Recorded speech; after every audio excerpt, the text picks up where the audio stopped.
They were prepared for hunger, violence, fear, and punishment. But what they found was calm, routine, and something disturbingly normal. And that's when the real fear began. Because when no one treats you like a prisoner anymore, a dangerous question starts to grow in your mind. If I'm not being treated like an enemy, then what am I now? And if this isn't a prison, then what exactly is this place? From the first days of captivity, what unsettled the German prisoners was not fear, nor hunger, nor physical suffering, but the quiet order of a system that made no sense to them. A routine that felt too calm, too structured, too human to belong to a prison. Because they had entered captivity expecting chaos and cruelty and found instead a world that moved with rules they did not recognize, guards who did not shout, schedules that were predictable, and an atmosphere that felt disturbingly stable. And this stability became the first psychological crack in their understanding of where they were and what they had become. Because captivity was supposed to be loud and violent and humiliating, not orderly and controlled and almost ordinary. And the absence of visible brutality created a deeper form of tension that did not live in the body, but in the mind. A tension formed from uncertainty rather than fear, confusion rather than pain, and silence rather than screams. They watched the guards carefully, not as enemies, but as unknown variables, studying their faces, their movements, their routines, searching for signs of deception, expecting sudden shifts in behavior, waiting for the moment when the illusion of calm would collapse and reveal the violence they had prepared themselves for. But that moment did not come, and the longer it failed to arrive, the more unstable their sense of reality became. Because when danger does not appear where it is expected, the mind begins to invent it, begins to search for meaning in ordinary gestures, begins to interpret neutrality as strategy and calm as preparation. And every simple action starts to feel staged. Every silence feels intentional. Every kindness feels calculated. And the prison stops feeling like a place and starts feeling like a psychological structure designed to confuse identity rather than destroy bodies. Daily routines began to replace survival instincts, and schedules replaced fear responses, and predictability replaced vigilance. And this transformation did not feel like safety, but like disorientation, because the human mind can adapt to suffering faster than it can adapt to contradiction. And here the contradiction was constant, because nothing aligned with what captivity was supposed to be, and nothing confirmed the internal narratives they had carried with them into imprisonment. And this mismatch between expectation and reality created a slow internal fracture, where their understanding of themselves as prisoners no longer fit the environment they were placed in. And yet the uniforms, the fences, the labels, and the identity of enemy still existed, creating a split between external status and internal experience, between who they were supposed to be and how they were being treated. This was the beginning of psychological destabilization, not through force, but through dissonance, not through violence, but through contradiction, not through deprivation, but through normalization. Because when a human being is placed inside a system that does not behave like the system they expect, the mind cannot categorize it properly. And when something cannot be categorized, it cannot be emotionally processed correctly. And so uncertainty replaces fear, confusion replaces anger, and internal questioning replaces resistance. And slowly, without any visible trauma, the prisoners began to lose the clarity of their own identity. No longer fully soldiers, no longer fully captives, no longer certain what role they were meant to inhabit inside this strange structure that felt like a prison without the psychology of a prison. What formed in their minds was not a plan for escape, nor a strategy for resistance, nor a preparation for survival, but a growing internal question that had no clear answer, a question that followed them through daily routines and quiet moments and silent evenings. A question that reshaped how they saw themselves and how they interpreted their surroundings. Because when captivity does not feel like captivity, and imprisonment does not feel like punishment, and control does not feel like oppression, the human mind begins to drift into a space where identity becomes unstable and reality becomes psychologically blurred. And the prison stops being a physical structure and starts becoming a mental one, built not from walls and fences, but from uncertainty, contradiction, and the slow erosion of meaning. Many people who enjoy these stories watch on television. Subscribing helps make sure the next story appears automatically. As the days passed and nothing changed, the absence of visible threat began to reshape the internal structure of their thinking. Because fear requires an object, and here there was none that made sense, no constant violence, no unpredictable punishment, no chaotic authority, only routine, order, and systems that function without cruelty. And this absence did not create relief, but a deeper psychological instability. Because the human mind depends on patterns to survive, and when the expected pattern of captivity does not exist, the mind cannot stabilize itself. And instead of adapting, it begins to drift, moving between alertness and confusion, between expectation and disbelief, between suspicion and reluctant acceptance. They started to lose the sharp internal boundaries that had defined them as prisoners because the environment no longer reinforced that identity in a clear way. And when identity is not constantly reinforced, it begins to soften. And when it softens, it becomes fragile. And when it becomes fragile, it becomes vulnerable to reinterpretation. And this reinterpretation did not feel like freedom, but like psychological erosion, because their sense of self was no longer anchored to a clear role. And without a clear role, the mind begins to feel unprotected because structure is safety, even when that structure is harsh, and chaos feels dangerous, even when it is calm. What replaced fear was not comfort, but ambiguity. And ambiguity is more destabilizing than suffering, because suffering creates resistance, and resistance creates purpose, and purpose creates identity. But ambiguity creates nothing stable. And so their internal world began to lose coherence. Their sense of direction began to fade, and their psychological orientation toward the future became uncertain. Because captivity, without clear oppression, removes the narrative that allows the mind to organize itself around survival and endurance, and instead leaves only waiting, observation, and internal questioning. This slow erosion did not happen through dramatic moments, but through repetition, through ordinary days that felt the same, through routines that carried no visible threat, through systems that functioned too smoothly to feel like imprisonment, and through interactions that did not confirm their expectations. Because when a system does not match its label, the label loses meaning. And when the label loses meaning, identity loses stability. And when identity loses stability, the mind begins to detach from its previous structure of belief and belonging. Control, which they had expected to feel external, began to feel internal, because no one needed to impose fear when confusion already regulated behavior, and no one needed to enforce obedience when uncertainty already created compliance. And this created a deeper psychological trap, where submission did not come from force but from disorientation, and conformity did not come from punishment but from the loss of clear alternatives. Because when a person cannot define what they are inside a system, they cannot define how to resist it either.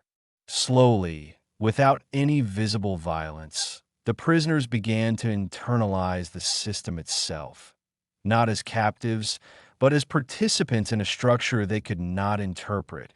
And this internalization was not acceptance, but psychological adaptation, a quiet shift where the environment stopped feeling temporary and began to feel permanent. And when permanence enters the mind, hope changes shape, resistance changes meaning, and survival becomes routine rather than struggle. And this transformation marked the second fracture, not in their bodies, but in their perception, because the prison was no longer something imposed on them, but something they were unconsciously learning to exist within.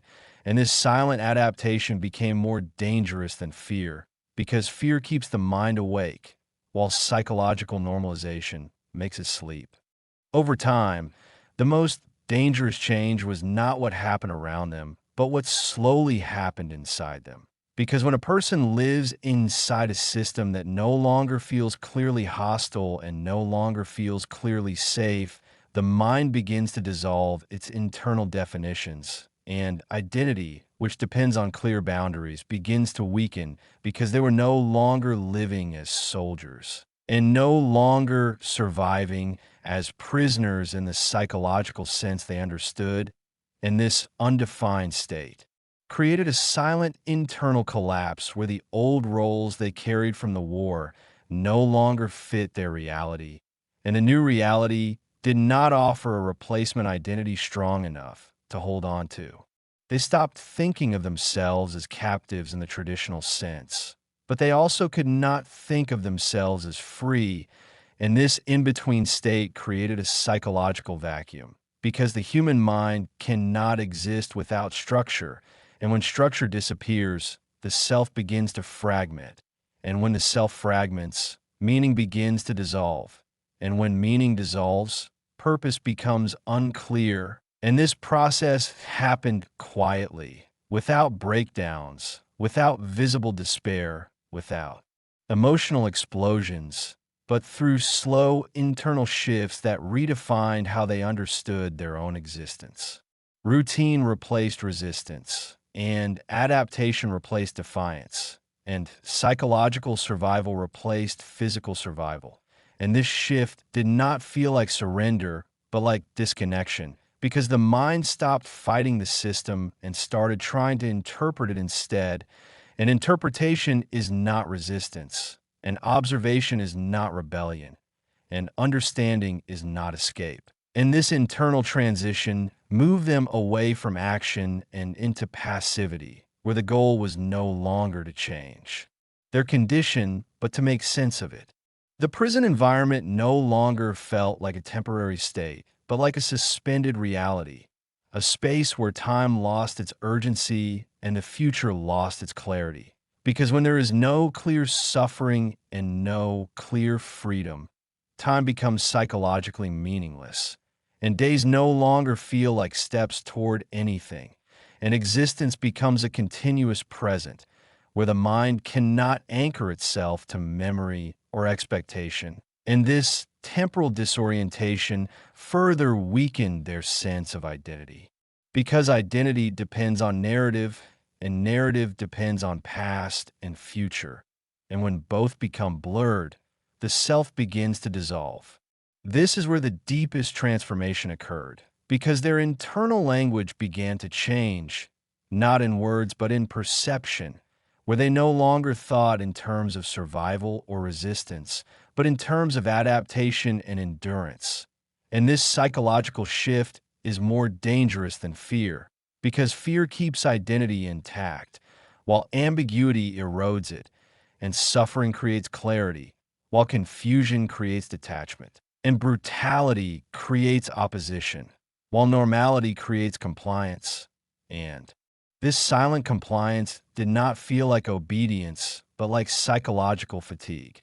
They were no longer waiting for liberation in the way they once imagined it, and no longer preparing for escape in the way they once fantasized about it, and no longer defining themselves by what they had lost, but instead they began to exist inside a mental state of suspension, where the self becomes neutral, the emotions flatten, the internal voice quiets, and the sense of individuality becomes less sharp. And this neutralization of the self is one of the most profound forms of psychological erosion, because it removes not only suffering, but also meaning, not only fear, but also desire, not only pain, but also purpose.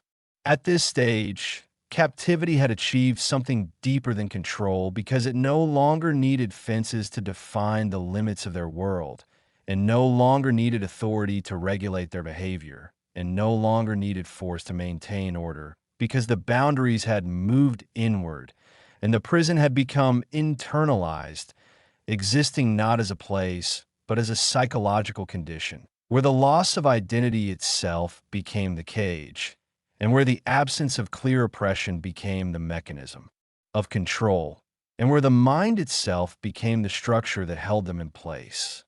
By this stage, the structure of captivity had shifted entirely from the external world into the internal one, because the fences no longer felt like the true boundaries, and the guards no longer felt like the source of control, and the camp itself no longer felt like the defining structure of their existence, as the real limits had formed inside their thinking, inside their perception, inside the way they now understood reality. Because when a system no longer needs force to function, it no longer needs visible authority either. And when behavior is regulated by uncertainty rather than fear, control becomes invisible and therefore more powerful. The prisoners no longer measured their world by physical space, but by psychological distance, by what felt reachable and what felt impossible, by what felt permitted and what felt unthinkable. And this internal mapping of reality replaced the old physical logic of captivity, because the mind had learned to operate within invisible boundaries.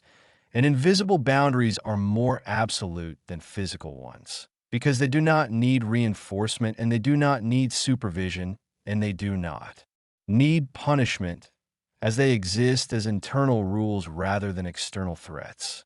This is where freedom became the most dangerous illusion. Because when a person feels less controlled but is not actually free, the mind begins to adapt to limitation without recognizing it as limitation. And this adaptation creates a psychological cage that feels like stability rather than imprisonment, and comfort rather than control, and routine rather than restriction. And this is the most effective form of confinement because it does not produce resistance and it does not create rebellion, and it does not generate opposition, as it creates acceptance through normalization. They no longer imagined escape as a physical act, but as an abstract concept, something distant and undefined, because escape requires a clear enemy and a clear barrier, and here neither felt real anymore. And without a clear barrier, the mind cannot construct a plan, and without a clear enemy, the mind cannot justify action. And so the idea of escape slowly lost psychological energy, not because it was impossible, but because it was no longer mentally necessary. And this is the deepest form of captivity, where the desire to leave weakens not because of fear, but because of psychological accommodation.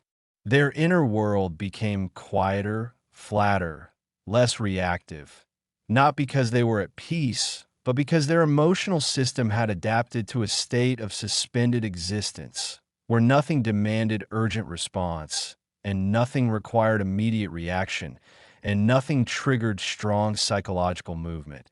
And this emotional neutrality did not feel like calm, but like distance, a distance from themselves, from their past identities, from their previous beliefs, from the sense of urgency that once defined their existence as soldiers and prisoners and enemies. The camp had become a closed psychological environment, not because it trapped their bodies, but because it reorganized their thinking. And this reorganization did not look like control, but like structure, and did not feel like oppression, but like stability, and did not appear as force, but as normality. And this transformation reveals the most unsettling truth of all, that a human being can be confined without chains, regulated without punishment, and controlled without violence, simply by being placed inside a system that slowly reshapes perception, identity, and meaning. By the time they reached this stage, captivity no longer felt like something happening to them, but like something they were participating in without realizing it, because the mind had accepted the logic of the environment, and the environment had replaced the old internal world they carried from the war, and this silent psychological replacement completed the transformation, where the prison no longer existed as a physical space, but as a mental structure, and where freedom no longer meant leaving, but became something undefined, distant, and psychologically irrelevant. At the final stage of this psychological transformation, what remained was not fear and not hope and not even confusion, but a quiet internal stillness, a mental state where resistance no longer felt necessary and escape no longer felt urgent, because urgency requires tension, and tension requires opposition, and opposition requires a clear sense of injustice. And here that clarity had slowly dissolved, leaving behind a neutral psychological space where nothing felt extreme enough to demand action and nothing felt violent enough to justify rebellion.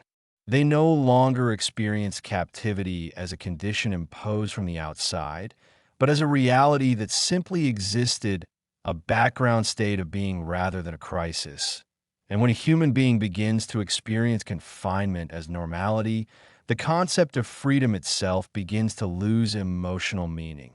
Because freedom only matters when captivity feels unbearable. And captivity only feels unbearable when the mind defines it as wrong.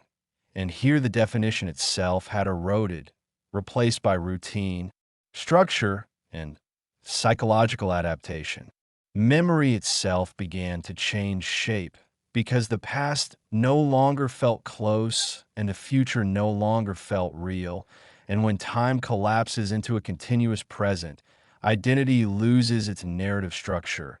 And without narrative, the self becomes passive.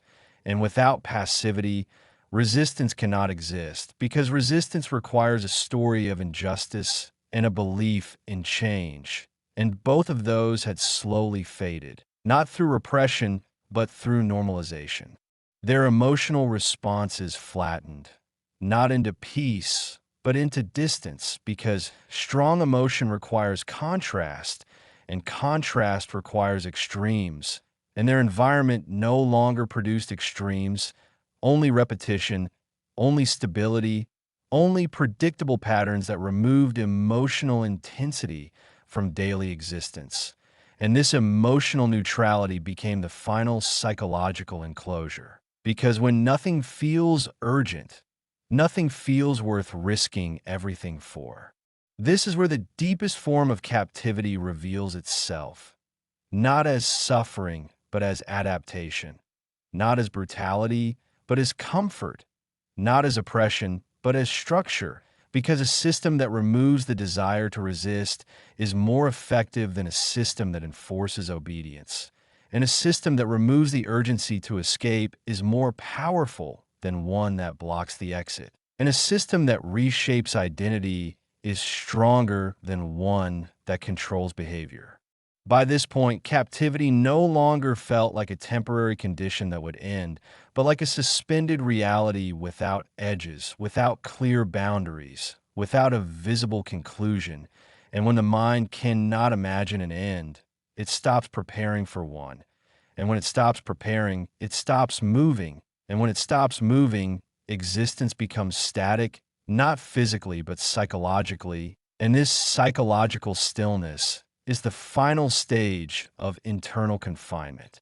They had not been broken by violence, and they had not been crushed by force, and they had not been destroyed by suffering, but they had been transformed by normalization, by ambiguity, by psychological accommodation, and by a system that slowly replaced resistance with routine and identity with adaptation and meaning with structure.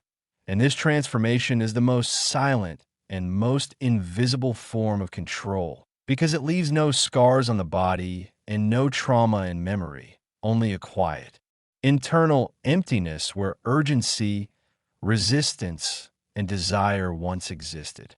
At this stage, The prison no longer needed walls, and the guards no longer needed authority, and the system no longer needed force, because the captivity had completed its deepest function, which was not to restrain the body, but to reshape the mind. And once the mind is reshaped, the prison no longer needs to exist as a place, because it continues to exist as a psychological condition that travels with the individual even beyond the fences, beyond the camp, and beyond the physical structure itself. When captivity finally ended, what disappeared was not the fences first, and not the uniforms, and not the labels, but the psychological structure they had learned to live inside. Because the deepest form of imprisonment is not the one that surrounds the body, but the one that reshapes perception, identity, and meaning. And when that internal structure remains, freedom does not feel like release, but like disorientation. Because the mind that adapted to silent control does not immediately recognize open space as safety. What followed was not celebration, but confusion, not relief, but distance, not joy, but psychological silence, because the internal world they carried had been reorganized around routines, normalization, and emotional neutrality. And when that structure collapsed, there was no immediate replacement, only absence, only uncertainty, and only the quiet question of who they were without the system that had defined them. The prison did not end at the gates because it had already moved inward, and what remained was not memory of suffering, but memory of adaptation. Not trauma, but transformation. Not pain, but emptiness. And this is the most unsettling truth of all, that a human being can survive captivity and still carry it inside, not as fear, but as structure, not as pain, but as perception, not as chains, but as identity. And so the story of captivity does not end with freedom, and it does not end with release, and it does not end with the absence of walls, because the most powerful prisons are not built from concrete and wire, but from psychology, from normalization, from adaptation, and from the silent reshaping of the human mind, where control becomes invisible, captivity becomes routine, and freedom becomes something the mind must learn again how to recognize. Thank you for spending this time here. If these quiet, true World War II stories matter to you, subscribing helps this channel continue.